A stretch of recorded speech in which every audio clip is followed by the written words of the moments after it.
Welcome to our study of Paul's first letter to the churches in Corinth. Today, we will introduce the book and set the mental framework for understanding it. In 1 Corinthians 1:1-3, we read, Paul, called as an apostle of Jesus Christ by the will of God, and Sosthenes, our brother, to the church of God which is at Corinth, to those who have been sanctified in Christ Jesus, saints by calling, with all who in every place call on the name of our Lord Jesus Christ, their Lord and ours. Grace to you, and peace from God our Father and the Lord Jesus Christ. Here, Paul is writing to a church he knows well. Paul not only planted this church on his second missionary journey, but he spent 18 months there. Thus, his letter bears the marks of deep personal connection. People of the house of Chloe have contacted Paul and sought some help in dealing with quarrels that are threatening the health of the house churches in the city. In Romans, Paul writes to people he does not yet know and takes an almost treatise-like approach to introducing himself and proving himself of benefit to their own particular church tensions. Here, Paul seems to put himself forward as Paul the pastor more than Paul the theologian. Even so, Paul always tailors deep theological truth to any given church's present circumstances. The Corinthian church has many problems, so the Apostle Paul, under the inspiration of the Holy Spirit, addresses those problems like an astute and caring pastor. As a result, we have a beautiful letter that can help us address many of our own church struggles. Interestingly, Paul addresses the letter in 1 Corinthians 1:2 to those who have been sanctified in Christ Jesus. Sanctified means made holy, but people often misunderstand what it means to be holy. Many imagine that holy means moral purity, but it is more complicated than that. If justification is a central concept for Romans, we might easily assert that sanctification is a central concept for 1 Corinthians. It will serve us well, therefore, to explore its meaning more deeply. Holy has 4 essential meanings in Scripture. First, holiness is an attribute of God that means true divinity. True God? This is ontological holiness, and it is ascribed only to Yahweh. Revelation 15:4 states the fact clearly saying, Who will not fear you, Lord, and glorify your name, for you alone are holy. Second, holy can speak to belonging to or dedicated to God as the Holy One, derived holiness. God is the Holy One. A person, place, thing, or time dedicated to His service is therefore holy to Him. This has nothing to do with quality, just purpose. Third, holy can speak to the rules of belonging to the holy, practical holiness. Since He is holy and you are holy to Him, you are called upon to conduct yourself in a way that honors His holiness and reflects His character, will, and purpose in the world. Finally, holy can speak of the transformed state of the worshipper in the consummation of the ages as he or she becomes a perfected reflection of the character, will, and purpose of the Holy One, eschatological holiness. This transformation begins now, but will be perfected when we see Him as 1 John 3:2 promises, When He appears, we will be like Him, because we will see Him just as He is. John goes on from here saying, And everyone who has this hope fixed on Him purifies himself, just as He is pure. We might ask then what Paul means by addressing his letter to those who have been sanctified in Christ Jesus, saints by calling. For people, holiness is a status, a calling to a standard, and a teleological process of transformation. Any particular use can emphasize one or the other aspect or intend to capture the whole. After Paul declares the Corinthians sanctified and saints by calling, he starts laying out all their problems. Thus, the word sanctified here does not mean sinless perfection. The word sanctified means those who are set apart for God by following Christ and called upon to rise to meet Christ's standards in the process of becoming more and more like Jesus. Part of that growing in Christ-likeness involves the way Christians are to dwell in fellowship with other believers, the way they do life and church. Their first problem in the Corinthian church is that they are divided around their leadership commitments. Paul was the founding pastor of the Corinthian churches, but others, including both Peter and Apollos, also pastored there. Well, the people divided along the lines of which leader they liked most. Each found something they liked about their favorite or disliked about the others, and they were splintering the peace and unity of the believers over their preferences. Paul has to address this division, celebrating the different personalities and giftings as testaments to God's superintendence over his work.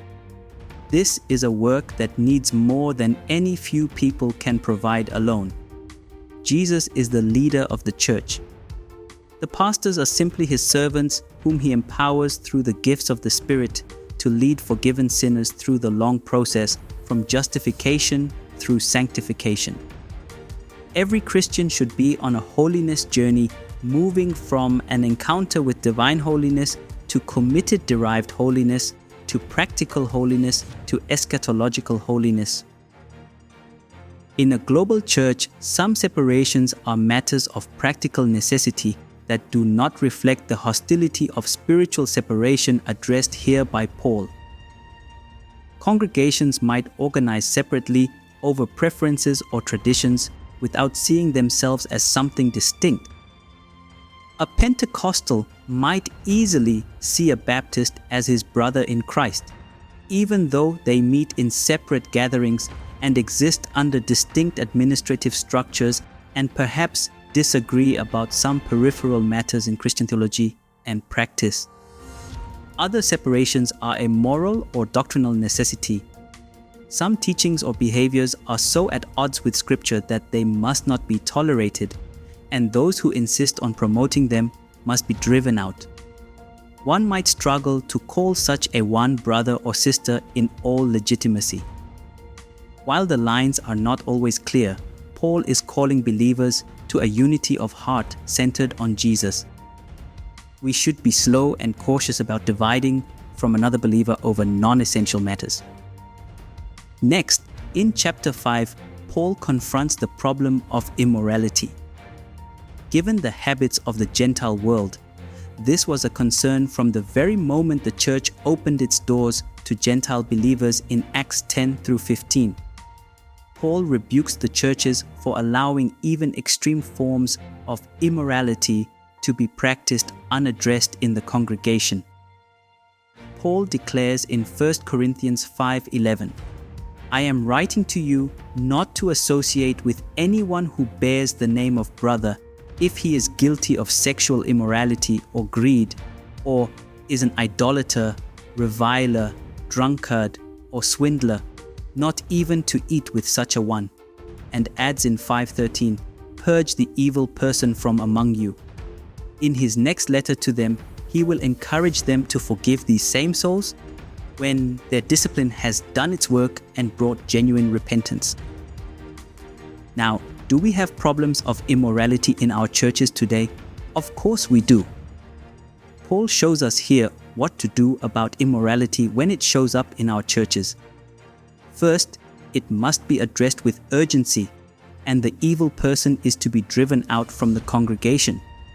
Matthew 18 affords us a process for seeking to save such people from the clutches of their sin before driving them out. Then, if genuine repentance occurs, says Paul, the culprits are to be forgiven. In chapter 6, Paul addresses the fact that Corinthian believers are taking each other to court to settle their grievances. What an embarrassment for the name of Jesus in the city. It's better to be wronged than to cast public dispersions on Christ by asking unbelievers to make judgments in situations where Christians are using and abusing each other. Paul tells them that if they have a problem, they should ask some spiritual people in the church to render an opinion or judgment regarding this problem. While it is better to be wronged than to publicly shame the name of Christ, it is best to have justice rendered from within the church. This is not a command to just drop it, but a call to taking care of the business of justice from within and being mindful of the impact that our strifes have on the effectiveness of our gospel witness. In 1 Corinthians 7:1, Paul shifts to a new series of issues determined by their own inquiries from him in a letter the community had sent. He writes, "Now concerning the things about which you wrote." In chapters 8 through 10, Paul addresses a concern about whether it is permissible or forbidden to eat meat that had been sacrificially offered to idols. This was also a concern in Acts 15, on the day the church officially opened its doors to Gentiles without making them become Jewish first. In the first half of 1 Corinthians 11, Paul addresses concerns in Corinth over the roles of women in the church. Many churches are still debating this. In the second half of chapter 11, Paul addresses problems concerning the insensitive and divisive way the Corinthians deal with the communal meal, what today is regarded by most as an elaborate celebration of the Eucharist or communion. Chapter 12 opens, "Now concerning spiritual gifts, brethren, I do not want you to be unaware." Based on Paul's discussion, we gather that services were a bit chaotic with little discipline coming from the leaders. One might see them as undisciplined people responding in an undisciplined way to the Holy Spirit. They were also continuing to imitate the pagan world habit of each exalting themselves over others. As in Romans, Paul encourages unity in the diversity of gifting as the gift giver builds them together. They are to be a single body with many parts, serving many needed functions.